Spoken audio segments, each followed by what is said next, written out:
Hi guys, this is teacher Larissa. I'm really sorry that it has to be this way. I really miss you a lot and I hope you guys are taking precautions and washing your hands and using your hand sanitizer. Today it's Friday, March 20th, 2020. And our objective today is I can find a missing number with strategies using different ways.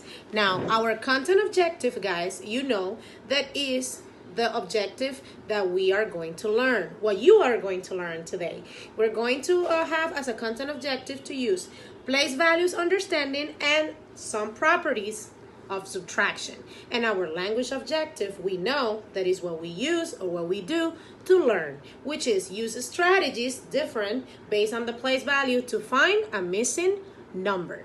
Now, before we start, you know that in subtractions, we call it different ways our numbers. Now, in our vocabulary, as you see here, we have subtraction. Subtraction, we know that is to take away. Very good. Take away a number from a group. The subtraction has three parts.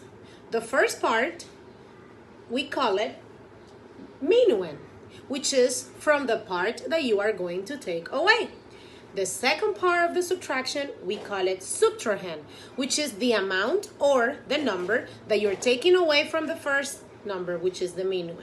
And our answer or result, we call it difference. Very good. Now we are going to start.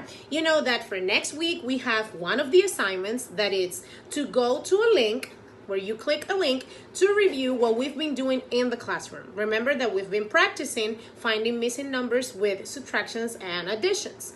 Now, in this link, you're gonna click on the link that is in the assignments that you guys have, and you're gonna have something like this, right? You see, you have different numbers, and you guys actually have to form a puzzle.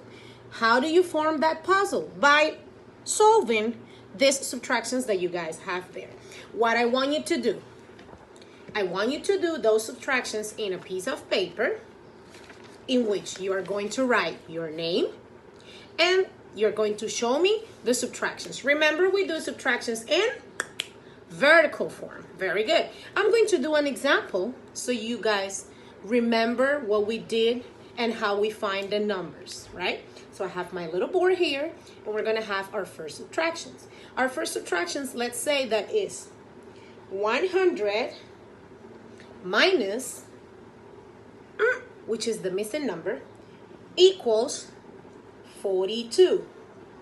Oh, teacher, how do I solve this? Very good. You need to subtract 42 from 100.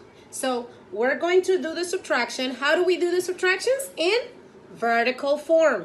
Excellent. So I'm going to have 100 minus 42. Remember to write the ones under the ones column, the tens under the 10 columns, and if we have hundreds, then under the hundreds. Now, if you see, my number in the column of the ones on the top is smaller than my number in the bottom. So what do? We borrow from next door. So this one is a 0 also, so we borrow from the hundreds. Hundreds stays with 0. Tens have 10, but we need to borrow for the next 0 in the ones, so it stays with 9.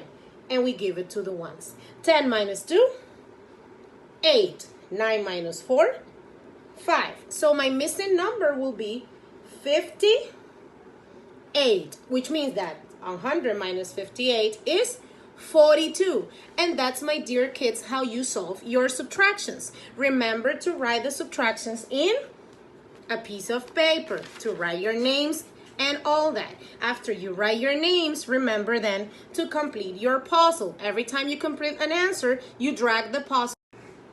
Take a picture to your puzzle and to your answers and send it to me.